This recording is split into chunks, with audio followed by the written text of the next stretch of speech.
बुढ़ापे में औलाद से इज्जत करवाना चाहते हो तो ये 3 बातें आज से ही अपना लो, वरना बुढ़ापे में औलाद भाव नहीं देगी। दोस्तों, जैसा कि आप जानते हैं कि मनुष्य के जीवन में बुढ़ापा सबसे कठिन अवस्था है।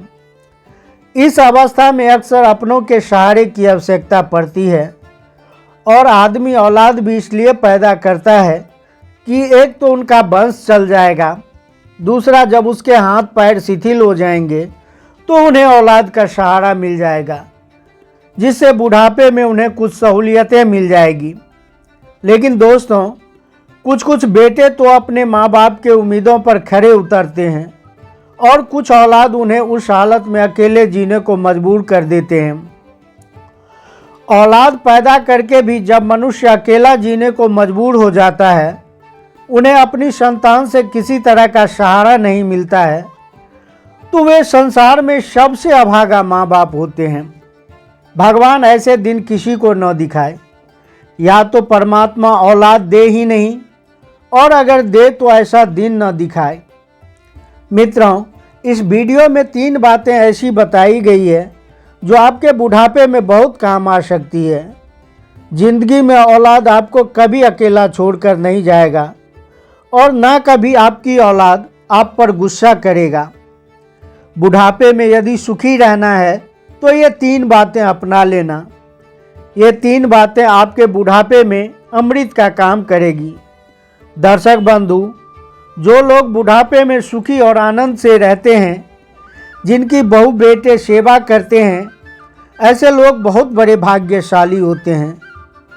कुछ लोग जो पहले से योजना बनाकर चलते हैं, उन्हें बुढ़ापे में किसी तरह के कष्ट का सामना नहीं करना पड़ता, और जो लोग कोई योजना नहीं बनाते, उसके लिए जीवन के इस पड़ाव पर काफ़ी कठिनाई का सामना करना पड़ता है। मित्रों, आज हम इस वीडियो में बुढ़ापे में सुखी रहने के लिए कुछ मूल मंत्र एक सुंदर सी कहानी के माध्यम से बताएंगे। आज हम आपको इस वीडियो में बताएंगे कि कौन सी 2 चीज़ें त्याग कर हम बुढ़ापे में सुखी रह सकते हैं। अगर आप इन बातों का पालन करेंगे तो निश्चित ही आपका बुढ़ापा बहुत आसान हो जाएगा और जीवन में आनंद और खुशियों का अनुभव करेंगे। यह वीडियो आपके लिए बहुत ही महत्वपूर्ण और उपयोगी होने वाली है, इसलिए आपसे प्रार्थना है कि वीडियो की समाप्ति तक हमारे साथ बने रहें और वीडियो का एक एक शब्द ध्यान से सुनें। मित्रों, आपने देखा होगा कि बुढ़ापे में बहुत सारे परिवर्तन आते हैं। हमारी सारी कामेंद्रियां, ज्ञानेंद्रियां साथ छोड़ जाती है। हाथ पांव काम करना बंद कर देती है। आँखों से दिखाई कम देने लगता है और कानों से सुनाई भी कम देने लगता है। ऊंचा सुनाई देने लगता है। जीभ में स्वाद नष्ट हो जाता है। पाचन तंत्र कमज़ोर पड़ जाता है। किसी चीज़ में स्वाद नहीं आता। दांत भी साथ छोड़ जाते हैं, जिससे बहुत सी चीज़ खाने को मन तो करता है, लेकिन हम खा नहीं पाते। स्मृति मंद पड़ जाती है। शरीर के अंदरूनी अंग भी ठीक से काम नहीं करती। घर में बच्चे स्वयं निर्णय लेने की स्थिति में पहुंच जाते हैं। घर में बुजुर्ग का काम पहले जैसा नहीं रहता। चेहरे पर झुर्रियाँ आ जाती है और शरीर की खाल में सिकुड़न पड़ जाती है। कमर झुककर कमान की तरह हो जाती है। कभी कभी तो ऐसा देखने में आता है कि घर में बेटों की बहुएं आ जाती है तो बुजुर्गों की चारपाई भी घर से बाहर कर दी जाती है, अर्थात उनको निकालकर घर से बाहर फेंक दिया जाता है। सीधे मुंह से कोई बात तक नहीं करता। उस समय मन में विचार आता है कि जिस घर को मैंने इतनी लगन और मेहनत से बनाया, पाई पाई जोड़कर बनाया, आज वही मुझसे छीन लिया गया। सोचिए, इसके लिए उन्हें कितना कष्ट होता होगा। जब वो अपने लिए रोटी पानी मांगता है तो उसकी बहुएं सुनती ही नहीं है। फिर उसे गुस्सा आता है और वह कुछ अनाप शनाप बोल देते हैं। तब कहते हैं यह बूढ़ा पागल हो गया है। और मित्रों, सबसे कष्टकारी जीवन तो तब हो जाता है जब पति और पत्नी दोनों में से कोई एक छोड़कर चला जाता है। और कहते हैं पति पत्नी जीवन रूपी गाड़ी के दो पहिया होते हैं। जब एक पहिया टूटकर बिखर जाता है, अर्थात एक पहिया जिंदगी रूपी गाड़ी से अलग हो जाता है, तो उस जीवन रूपी गाड़ी को चलने में बहुत दिक्कत आती है। वह गाड़ी चलने में असमर्थ हो जाती है। फिर उसका ख्याल रखने वाला, उसकी भावना समझने वाला कोई नहीं रहता। उस समय वह कितना अकेला महसूस करता है। लेकिन दोस्तों, यह कहानी सबकी नहीं है। सबके साथ ऐसा नहीं होता। कुछ लोग तो अपनी वृद्धावस्था को बड़ी सुख और आराम से जीते हैं। ऐसे लोग क्या योजना बनाते हैं, आज हम यही बताने जा रहे हैं। याद रखना मित्रों, पुरुष के जीवन में सबसे अच्छा कोई दोस्त हो सकता है तो वह उसकी पत्नी ही होती है। और एक स्त्री का सबसे सच्चा और अच्छा दोस्त अगर कोई है तो वह उसका पति ही हो सकता है। और पति के अलावा इस दुनिया में स्त्री का कोई सच्चा मित्र हो ही नहीं सकता। कहा जाता है कि जीवन के इस मोड़ पर आकर वृद्धावस्था में पति और पत्नी भाई भाई जैसे हो जाते हैं। इतने लंबे समय तक एक दूसरे के साथ रहते हुए दोनों एक दूसरे का रूप हो जाते हैं। दोनों एक दूसरे को समझ जाते हैं। बिना कहे सुने ही वे एक दूसरे की इच्छा और आवश्यकता को पहचान जाते हैं। इस उम्र पर दोनों को एक दूसरे का ध्यान रखने की, एक दूसरे की ख्याल रखने की भावना और मजबूत हो जाती है। मित्रों, यह देखा गया है कि उम्र के इस पड़ाव पर आकर स्त्री पति की देखभाल उसी तरह करती है जिस तरह माँ अपने बच्चे का करती है। कहा गया है, न बेटा निहाल करेगा न बेटी निहाल करेगी। पत्नी से सदैव बना कर रखना, वही तो देखभाल करेगी। याद रखना मित्रों, बुढ़ापे में जब लाठी नहीं मिलेगी तो पति की लाठी पत्नी ही ढूंढ कर देगी। और बुढ़ापे में जब पत्नी का चश्मा गुम हो जाएगा तो पत्नी का चश्मा पति ही ढूंढ कर देगा। और कोई नहीं आएगा ढूंढने के लिए और ख्याल रखने के लिए। इसलिए पति का पत्नी को और पत्नी का पति को सदैव आदर करना चाहिए, सम्मान करना चाहिए। एक बाहर वाली और एक बाहर वाला जब तक धन बल और पैसा रहेगा तब तक तो तुम्हारे साथ होंगे। अंत में दोनों का साथ एक दूजे को ही देना पड़ेगा। बुढ़ापे में व्यक्ति पराधीन हो जाता है। एक एक कर सब चीज़ें उसके हाथ से निकल जाती है। और ऐसी स्थिति में स्वाभाविक है कि व्यक्ति चिड़चिड़ा हो जाता है, गुस्सैल स्वभाव का हो जाता है। बहू बेटे नाती पोतों की अपनी अपनी दुनिया हो जाती है। सबकी अपनी अपनी ज़रूरत होती है। कोई किसी की नहीं सुनता।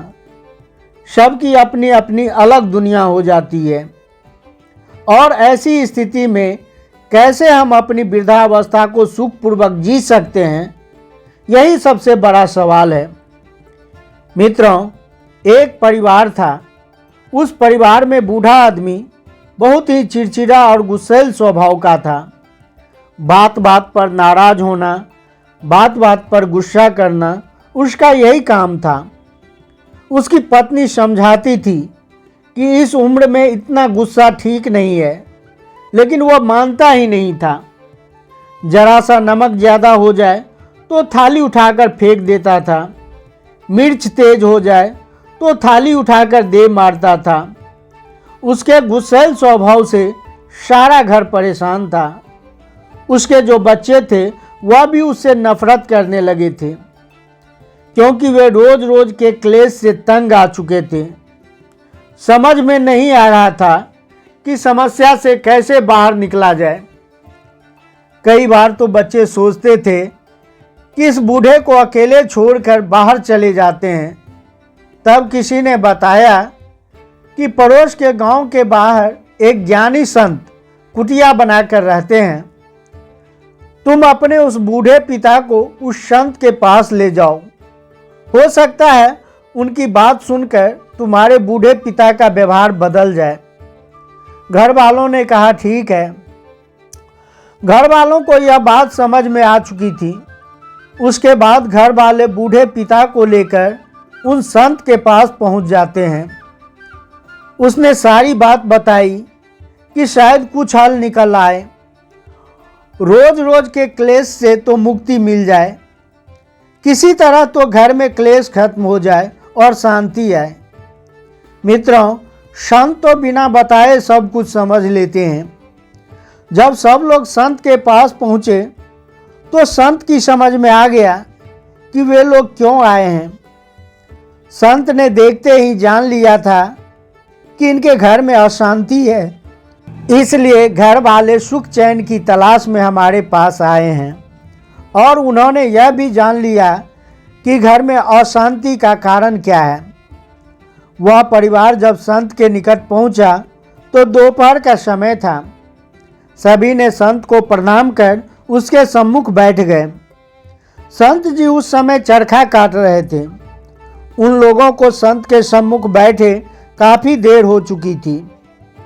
अभी तक संत जी ने उन्हें कोई उपदेश नहीं दिए। वे उनके बोलने का इंतजार कर रहे थे। अचानक संत जी ने अपनी पत्नी से कहा, अरे भाग्यवान, दीपक जलाकर ले आना, मुझे कुछ ढूंढना है। संत जी ने जब दिया जलाकर लाने को कहा तो वह बूढ़ा आदमी यह सुनकर बड़ा आश्चर्यचकित हुआ। सोचने लगा, दोपहर का समय है, अच्छी खासी धूप खिली हुई है और ऐसे में दिया मंगाने का क्या अर्थ है। अब वह गृहस्थ सोचने लगा कि महात्मा या तो मूर्ख है या पागल है। बताओ, सूरज की अच्छी खासी रोशनी है, रोशनी में भला दीपक का क्या काम। यह तो अजीब महात्मा है। वह मन ही मन ऐसा विचार कर रहा था। तब तक संत की पत्नी जलता हुआ दीपक लेकर आ गई। उन्होंने चुपचाप दीपक रख दी और अंदर चली गई। अब वह बूढ़ा आदमी सोचने लगा कि इनकी पत्नी भी मुझे मूर्ख ही दिखाई देती है। वह विचार करता है, इसने तो एक बार भी यह नहीं पूछी कि इतनी रोशनी में दीपक क्यों मंगाया। अरे दोपहर का समय है, अच्छी खासी धूप खिली है और फिर दीपक तुमने क्यों मंगाया। वह बूढ़ा आदमी सोचता है कि मैं अपनी औलाद के चक्कर में कहाँ इस पागल आदमी के पास आ गया हूँ। यह महात्मा तो सचमुच पागल है। अरे यह महात्मा तो पागल है ही, सबसे बड़ी पागल तो उसकी पत्नी है। यह पागल मेरे घर में क्या शांति लाएगा। यह मेरे घर के क्लेश को क्या खत्म करेगा। यह मेरे बुढ़ापे के कष्ट क्या दूर करेगा। उसके मन में सवाल ही सवाल आते जा रहे थे, लेकिन उसने कुछ कहा नहीं। वह चुपचाप बैठा देखता रहा। उसके मन में उस संत और उसकी पत्नी के आचरण पर बहुत गुस्सा आ रहा था। संत जी ने उसके मन के बात को समझ लिया कि ये गुस्से से तिलमिला रहे हैं और हमें पागल समझ रहे हैं। उन्होंने यह भी जान लिए थे कि इसे गुस्सा इसलिए आ रहा है कि मेरी पत्नी ने मुझसे एक सवाल भी क्यों नहीं पूछी, इस बेवकूफ़ी के लिए कि मुझसे लड़ी क्यों नहीं। परंतु संत तो संत थे। उन्होंने दीपक जलाकर अपने पास रख लिया और अपने काम में व्यस्त हो गया। थोड़ी देर बाद उस बूढ़े आदमी ने फुसफुसाते हुए अपने बच्चों से कहा, अरे बेवकूफ़, मुझे किसके पास ले आए हो। ये पागल लाएगा हमारे जीवन में शांति। अब तो हद ही हो गया। चलो बच्चों, अपने घर लौट चलते हैं। अब मैं एक क्षण भी यहाँ नहीं रुक सकता। यहाँ से शीघ्र चलो, मुझे अब यहाँ नहीं रुकना। मित्रों, उसे फुसफुसाते हुए संत जी ने सुन लिया। संत जी बोले, क्या बात है भगत जी, कोई समस्या है क्या। वह बूढ़ा आदमी बनावटी हंसी हंसते हुए बोला, नहीं महाराज, कोई समस्या नहीं है। हम बहुत खुश हैं, हमारी कोई समस्या नहीं है, केवल आपके दर्शन करने आए थे, सो हो गई। अब हम चलना चाहते हैं, आज्ञा दीजिए महाराज। संत जी बोले, तुम जब हमारे पास आए हो तो हमारे अतिथि हो, और बिना अतिथि सत्कार के कैसे जा सकते हो। उन्होंने अपनी पत्नी को आवाज़ लगाई, अरे भाग्यवान, थोड़ा यहाँ आना। संत की पत्नी तुरंत भागती भागती आई और हाथ जोड़कर खड़ी हो गई। संत ने कहा, ये भगत जी थोड़ा जल्दी में जाना चाहते हैं, आप जल्दी से अंदर जाओ और 2 गिलास दूध लेकर आओ। मित्रों, यह सुनकर गृहस्थ कहने लगा, नहीं महाराज, मुझे दूध नहीं पीना, मुझे बस चलने की आज्ञा दे दो। संत जी ने कहा, ऐसे कैसे होगा, आप हमारी कुटिया में पहली बार आए हैं और बिना अतिथि सत्कार के कैसे जा सकते हैं। अब तो बूढ़ा आदमी चुप हो गया। संत की पत्नी बिना कुछ कहे, बिना कुछ पूछे अंदर चली गई और 2 गिलास दूध लेकर बाहर आई। संत ने 1 गिलास दूध उस बूढ़े आदमी को दिया और 1 गिलास स्वयं ले लिया। अब जैसे ही उस बूढ़े आदमी ने दूध पिया तो कहने लगा, ओह, तुम्हारा दूध कितना नमकीन है, एकदम जहर के समान कड़वा लग रहा है। उसका उल्टी करने का मन किया।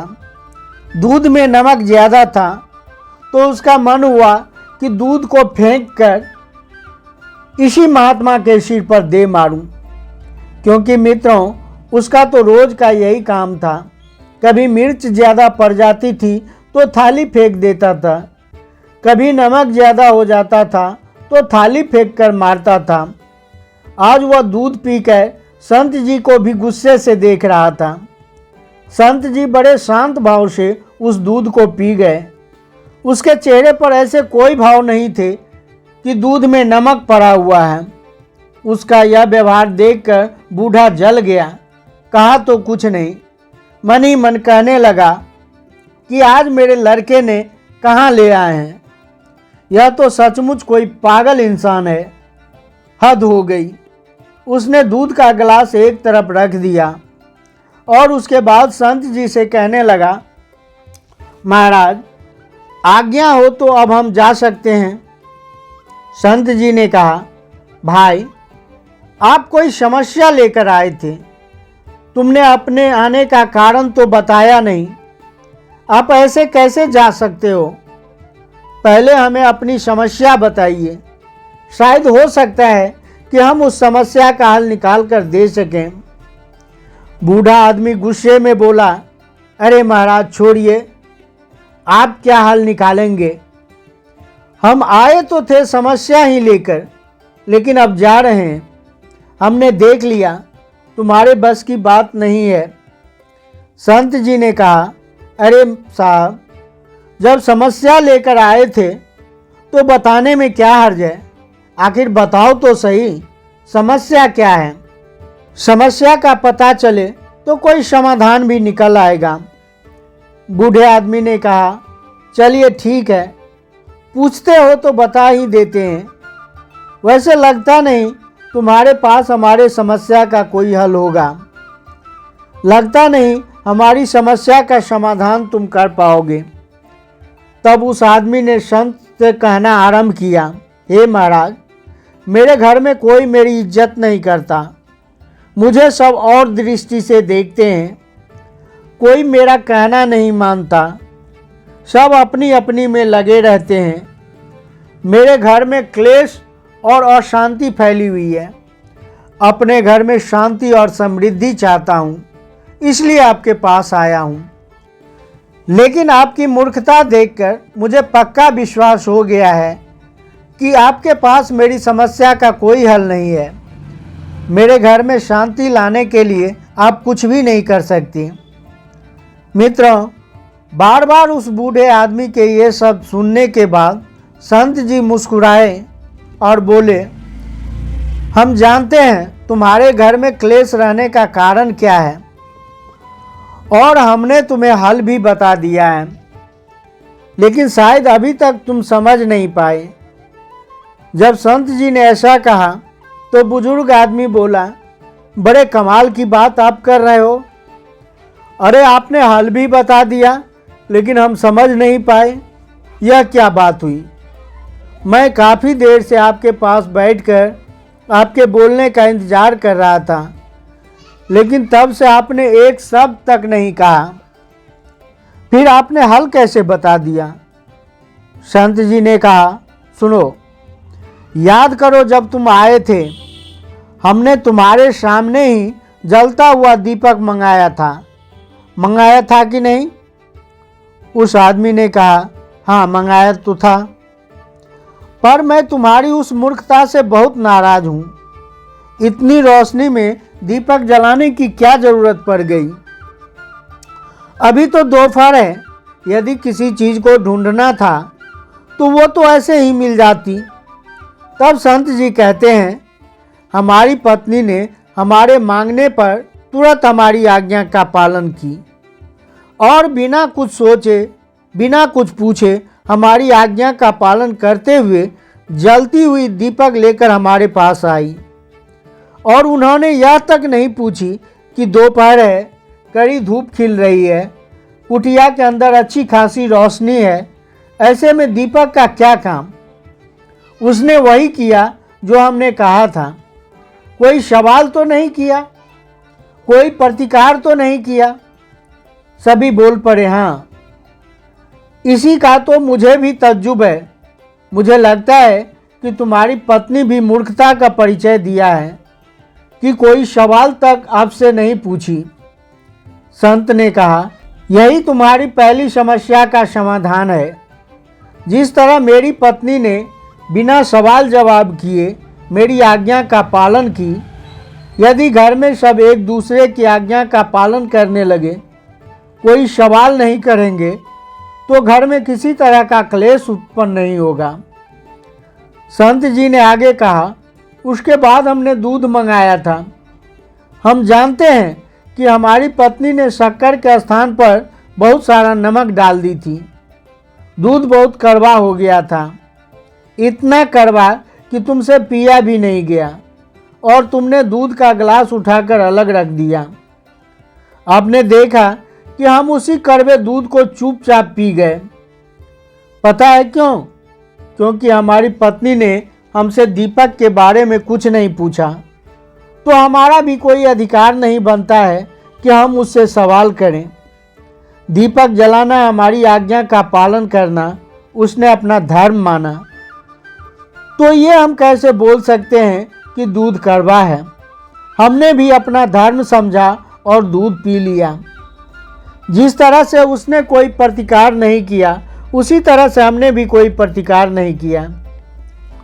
इससे यह साफ सिद्ध होता है कि पति और पत्नी दोनों को आपस में सामंजस्य स्थापित कर एक दूसरे की बात माननी चाहिए, एक दूसरे की बात का सम्मान करना चाहिए और सब्र रखना चाहिए। परस्पर प्रेम और विश्वास से रहना चाहिए।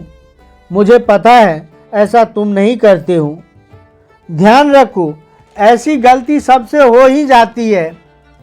आज गलती से दूध में शक्कर के स्थान पर नमक पड़ गया तो हमने स्वीकार किया, चुपचाप बिना कुछ पूछे, बिना कुछ कहे, बिना सवाल जवाब किए दूध पी लिया। तुम्हारे घर में भी अशांति का कारण यही है। तुम दो चीज़ों से बहुत परेशान हो और इसी के कारण घर में क्लेश, अशांति और लड़ाई झगड़ा फैला हुआ है। बुढ़ापे में जो इन दो चीज़ों को त्याग देता है वही सुखी रहता है। ये दो चीज़ें क्या है जानना चाहते हो? तब बूढ़ा आदमी कहने लगा, हाँ महाराज, वे दो चीज़ें कौन सी है जिसका त्याग करना बहुत ज़रूरी है? तब संत जी कहते हैं, सुनो, पहला है स्वाद और दूसरी है गाली। इन दो चीज़ों को छोड़ना बहुत ज़रूरी है। ये बुढ़ापे में सुखी रहने के लिए बहुत ही आवश्यक है कि हम स्वाद और गाली को छोड़ दें, तो घर में शांति रहेगी। हमें समझना चाहिए कि घर में जो महिला भोजन पकाती है, कितने भाव और मन से, परिश्रम से भोजन पकाती है। गर्मी हो या सर्दी हो, जो भी परिस्थिति हो, वह समय पर बड़े भाव से भोजन पकाती है और हमें भोजन खिलाती है। और कभी गलती से हो सकता है नमक ज़्यादा हो जाए, कभी गलती से हो सकता है मिर्च ज़्यादा पड़ जाए, तो क्या हमें उस भोजन को फेंक देना चाहिए? बिल्कुल नहीं।